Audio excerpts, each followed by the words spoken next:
इस पावन स्थली पर श्रीमद् भागवत सप्ताह पारायण का 6वां दिवस है। दुर्ग सिंह भैया, मुकेश भाई साहब, उमेश, इन लोगों ने बड़ी श्रद्धा के साथ 7 दिन के लिए ज्ञान की गंगा बहाई है, जिसमें हम तुम सब लोगों ने स्नान करके शरीर को पावन बनाया। भाइयों, भगवान की पावन गाथाएं नदियों में त्रिवेणी हैं, पापों के लिए छेनी से पैनी है, आधार की नजर में वैकुंठ की नसेनी है।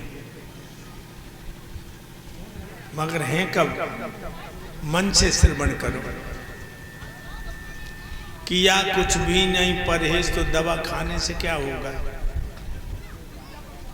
किया कुछ भी नहीं परहेज, अरे क्या कर रहे हो? नोटंकी बंद कर, हिसाब से बैठ। किया कुछ भी नहीं परहेज तो दवा खाने से क्या होगा?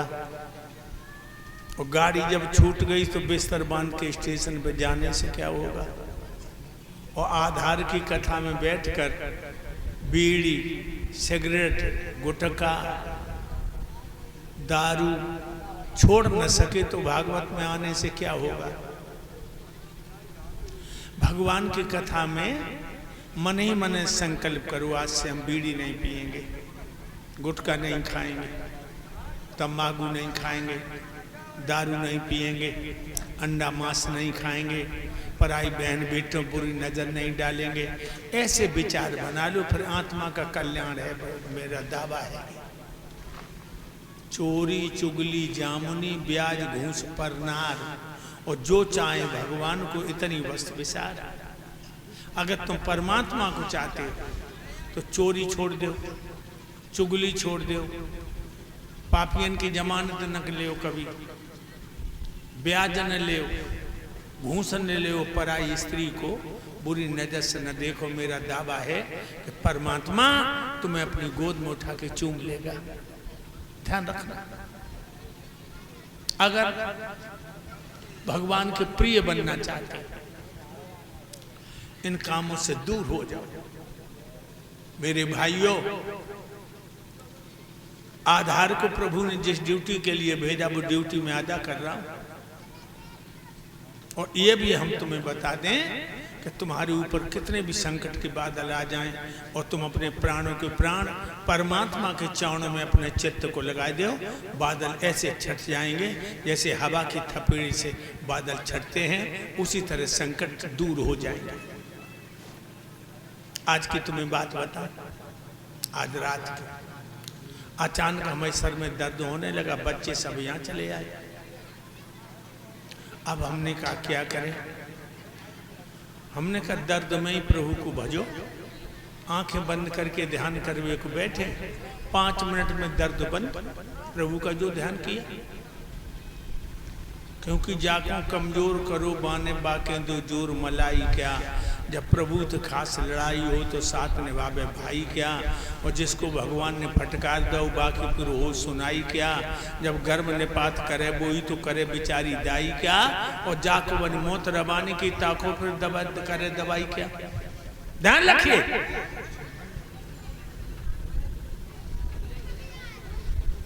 इसलिए कथा सुनना आए।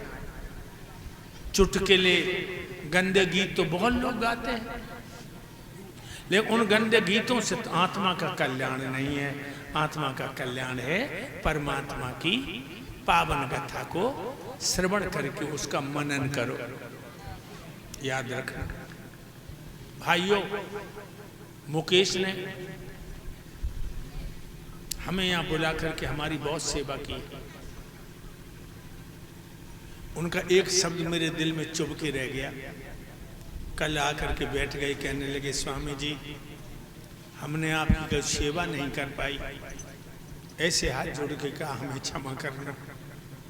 मेरा दिल हिल गया। मैंने कहा नहीं मुकेश, कि हम आपके पास बैठ ही ना पाए, हम नहीं बैठ पाओगे। मैंने कहा मुकेश तुम दिल को छोटा न करो, तुम मुझे प्यार करते हो, मैं तुम्हें, तुम्हारे परिवार में हम आकर के अपने को धन्य समझते हैं। उनकी धर्मपत्नी उषा यादव भी हमारा हर ख्याल रखती रही। तो ये परिवार बहुत ही पवित्र है लोगों। एक विशेष बात और बता दूं, जो कथा हमारी 11 बजे शुरू होकर 5 बजे तक चलती रही, यही कथा कल हमारी 10 बजे शुरू हो जाएगी। 3:45 बजे कथा में विराम लग जाएगा। हम लोगों का सफर दूर का है और यहाँ से जाना भी है, तो आप लोगों से निवेदन है कि जब टूटी फूटी वाणी में भगवान की रसमयी कथा को सुनने के लिए जल्दी ही पंडाल में आ जाए। हम जानते हैं लोगों, जहाँ भी हम जाते हैं वहाँ मोह ऐसा बढ़ जाता है, इतना प्यार बढ़ जाता है, दिल चाहता है इन्हें छोड़ के न जाऊं। लेकिन हर मानव जीवन के संगम में आशा और निराशा है, मिलकर के बिछड़ जाना ये जीवन की परिभाषा है।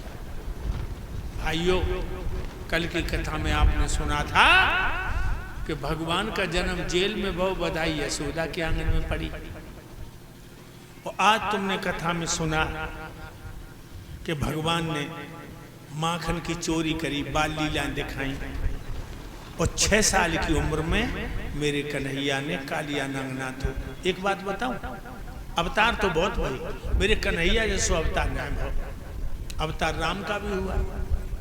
राम ने जब ताड़का मारी थी 12 साल के थे, मेरे कन्हैया ने पूतना मारी 6 दिन की उम्र में। जरा ध्यान देना, दिमाग में जोर देना। मेरे कन्हैया ने पूतना मारी 6 दिन की उम्र में। राम ने रावण मारा, भरपूर जोबन था, जवानी। मेरे कन्हैया ने कंस मारो 11 साल 3 महीने 17 दिन की उम्र में।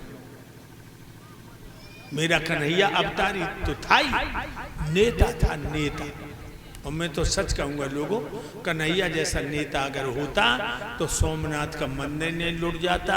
कन्हैया जैसा नेता होता तो कारगिल का पचड़ा इतने दिन तक नहीं चलता। कन्हैया जैसा नेता होता है पाकिस्तान नहीं होता। मेरा कन्हैया एक निशान में 2 शिकार करता था। देखो, कंस ने 1000 फूल मंगवाई, 1000। कालिया नाग इतना जहरीला था, और बता दूं आपको, कि जब वो श्वास खींचता था तो 1 मील के पशुपक्षी हवा में खींचकर पेट में चले आते थे। कोई न कोई गाय बछड़ा हिरन को रोज पानी पी के मर जाए। कभी कभी जब वो सांस खींचे तो छोटे छोटे बछड़ा उड़ के बाकी मुंह में चले जाए। आई बड़े दुखी, इतनी हिम्मत नहीं कोई वहां पहुंचे। मेरे कन्हैया ने एक निशाने में 2 शिकार किए। कालिया नाग को नाथ के रमणक द्वीप पर भगा दिया, और 1000 फूल पहुंचा। एक बात और बताऊं, कालिया नाग कोई सांप नहीं तो, जो दिमाग में रखिए। अच्छा, हम तुम्हें पूछे, क्या काला सांप पानी में रह सकता है? तुमने कभी सुना कि काला नाग पानी में? नहीं, पानी वाला सांप दूसरा होता है। ये काला नाग, ये कालिया राक्षस था, एक मनुष्य था, नाग वंश का था। आदमियों में, मनुष्यों में नाग वंश है, यक्ष वंश है। बातें कम, बातें कम। तो मनुष्य जाति में एक नाग वंश है, वही नाग वंश का था। भृक्षराज नाम था, भृक्षराज नाम था इसका। और ये 4 पत्नियों का राजा था। लेकिन जो राक्षस था, महात्मा भजन करते थे, वही हड्डी मांस मलमूत्र फेंकता था। बलकल्प ऋषि ने गरुण से कहा कि हे गरुण जी, जो राक्षस भजन नहीं करने देते, तो गरुण का इसका युद्ध हुआ और इसे वहां से खदेड़ के भगा दिया। तो जो आई काली देव पे, तो पानी में नहीं था, जमुना की किनारी थी, वहां में इसने दरवाजा बना लिया, अंदर एक कोस का लंबा सा गुफा बना लिया। वहां में सरोवर भी था, कमल के फूल भी थे, और चारों औरतों को लेके वहीं रहने लगा। तो भगवान ने कालीदेव में कूद कर भाई दरवाजे के द्वारा अंदर गुफा में चले गए, और इससे युद्ध हुआ। लड़ा बहुत, लेकिन क्या लड़ता। आखिर भगवान ने इसे परास्त कर दिया और कहा एक छपरियां कमल के फूल तोड़ बाहर ले चल, और तू यहाँ से वहीं चला जा रमणद्वीप पर। कहने लगे महाराज वहाँ गरुण हमें खा लेगा। जवाब दिया नहीं, तेरी छाती में हमने लात मारी, मेरी लात का निशान हो गया, गरुण तेरे ऊपर हमला नहीं करेगा। तो जी अपनी चारों औरतों को लेके भाई रमणद्वीप पर चलो गो। नांग नहीं था, सांप नहीं था, राक्षस था, नाग वंश का था। ध्यान रखना मेरा कन्हैया, तुम हर साल रामलीला करते हो और रावण को पुतला जलाता है। और दक्षिण भारत में जाओ तो राम का पुतला जलाते हैं, लोग राम का पुतला। लेकिन विश्व में ऐसा कोई देश नहीं जिसने मेरे कन्हैया का लोहा नहीं माना। ऐसा देश नहीं कोई विश्व में। सिकंदर जब भारत को जीतने चला तो सिकंदर के गुरु अस्तु ने कहा कि तू भारत को जीत नहीं पाएगा। क्यों? कि उसका प्रधानमंत्री चाणक्य है और तू भारत से भागेगा। जबकि 16 देशों को जीत चुका था सिकंदर। कहने लगा मैं जाऊंगा, चढ़ाई करूंगा। कहने लगे उनके गुरु कि तू वहां से भागे लगे, भागने से पहले 3 चीजें लेके आना। 3 चीजें क्या? एक तो गंगा को जल लेके आइए, और कृष्ण का गीता, और एक सन्यासी लेके आना भारत का। समझिए मेरा कन्हैया विश्व में जगत गुरु माने जाते हैं। आज कन्हैया मेरे जगत गुरु। तो मेरे भाइयों, एक दिन ब्रज में बहुत बड़ा त्योहार हुआ। कार्तिक कृष्ण चतुर्दशी को सभी यादव, जाट, गुजर, बघेल, जादौन, सोमवंशी, अहिर, गडरिया, गुजर, ठाकुर, ब्राह्मण सब देवराज इंद्र का पूजन किया करते थे। पूड़ी पकवान आदि लेके ग्वारे वाले आने लगे। वृंदावन को दुल्हन की तरह सजा होगा। घर आंगन गाय के गोबर से लीपे पोते गए। पूड़ी पकवान आदि लेके ग्वाले वाले आने लगे और पूजन अर्चन करते बोलो देवराज इंद्र की प्रार्थना गाने लगे। भगवान की उम्र कितनी है? 6 साल की। सोचने लगे ना हिरन को अचल तत्व का ज्ञान नहीं है, ये अंधेराम में भटक रही है, हमें सत्य की ओर ले जाना है और दूसरे रूप से वेद का मार्ग प्रगटाना है। ये सोच के भगवान कन्हैया 6 साल के रहे। ठुमकीली चाल चलते भाई जसोदा घर पहुंचे, आंगन में आए, बोले मैया। हाँ लाला, मोई भूख लगी है। जसोदा बोली लाला चौका बनाइए, चौका बनाइए, जय जय को भोग कर रहे हो, चौका बनाइए। भगवान आंगन में खड़े होकर बोले मैया जो जय जय को होते। जसोदा सोचने लगी जब बताऊंगी तो जो बात में तो बात निकालेगा और काम बहुत पड़ो। कान लगे अपने बाबा पूछ ले। ठुमकील चाल चल तो भाई बाबा नंद के पास आए, बोले बाबा। हाँ लाला। दूर रखो कर इसको। बाबा लाला आज मुझे भूख लगी तो हमने मैया ते पकौड़ी मांगी। सो मैया ने मुझे पकौड़ी ना दी और कही लाला चौका बनाइए, जय जय को भूख बन रहा है। बाबा जी जय जय को होते जो मैया ने मुझे पकौड़ी ना दी। पहली बात तो लाला लो भूख लगी तो दूध पी लो। दूध तो हम पी ली लेकिन पकौड़ी हमें क्यों ना दी? लाला तुम्हें नहीं मालूम है जो जय जय इंद्रदेव है इसका हम लोग पूजन करते हैं और ये समय समय पर वर्षा करता है। पृथ्वी पर जब जल आता है तो हरी भरी घास होती है, हमारी गाय और बछड़ा चरते हैं और गाय से हमें दूध प्राप्त होता है, हमारी गुजर होती है। अच्छा हाँ लाला। तो जो नई नई दुपट्टा डाले, नई नई चुनरियाँ ओढ़े, कोई घूंघट मारे, कोई घूंघट खोले, ये ताई से ग्वाले नहीं आई। हाँ लाला।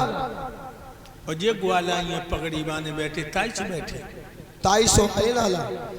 इंद्र को पूजन चौ करो करो बाबा। लाला क्या इंद्र को पूजन काय को करता? हमने बता दिया ना, इंद्रदेव वर्षा करते हैं, पृथ्वी पर जल बरसता है, हरी हरी घास पैदा होती है, हमारे गाय बछड़ा चलते हैं, उनसे हमारे दूध काट करके हमारी गुजर होती है। अच्छा, एक बात कहें बाबा, बुरी न लगे। कावला ये तो हम जानते हैं कि इष्ट अपनी श्रद्धा पर निर्भर है, विशेषता दे तो कहाँ का मालिक है जो यादव जैसे देवताओं से पूजा दे रहा है? अरे थोड़ा सा ये हवन करके उसने इंद्रासन पा लिया, तुमने अपनी मूर्खता से उसे देवता मान लिया, जो स्वयं दूसरे के सारे पे हमें सारा क्या देगा? बाबा मेरी समझ में नहीं आया, जो इंद्र क्या बनाएगा क्या बिगाड़ेगा?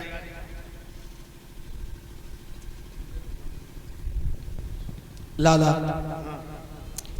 तो इंद्रदेव का पूजन न करके फिर किसका किया जाए? जो माँ के नहीं दूर गुरागो तब तुम्हारी बात समझ में आए बाबा। माँ की बात सही करो पहले तुम, तब बात समझ पाओगे।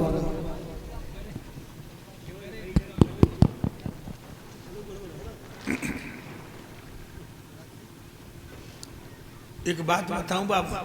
हाँ लाला। ये दुपट्टा डाले बैठी हैं जे, हाँ हाँ, ये चुनरियां ओढ़े और ये पगड़ी बांधे, सब अंधेरे में भटक रहे। कैसे लाला? सुनो बाबा, सुनाओ। अंधेरी दुनिया भूल भुलैया में भुलानी जे, अंधेरी दुनिया भूल भुलैया में भुलानी जे, अंधेरी दुनिया भूल भुलैया में भुलानी जे, अंधेरी दुनिया। भूल भुलैया भूल भुलैया हो,